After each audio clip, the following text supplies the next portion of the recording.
পৃথিবীতে এমন কোনো মানুষ পাবেন না যে তার অতীতে ফিরে যায় না।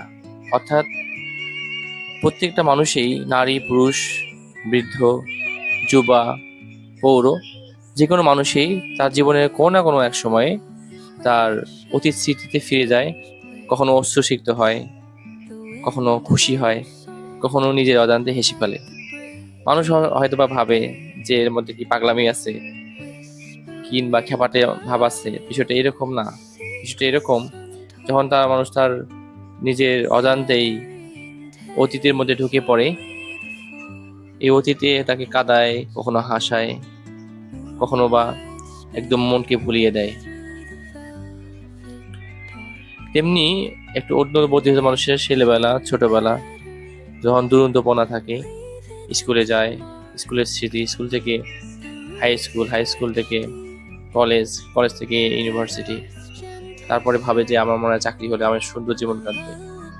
তারপর চাকরি পেয়ে দেখে এই জীবনটা আরো অনেক কঠিন, সংসার হয়, তারও সন্তান হয়, কিন্তু অতীত তার পিছু ছাড়ে না, এই ছেলেবেলার মতো।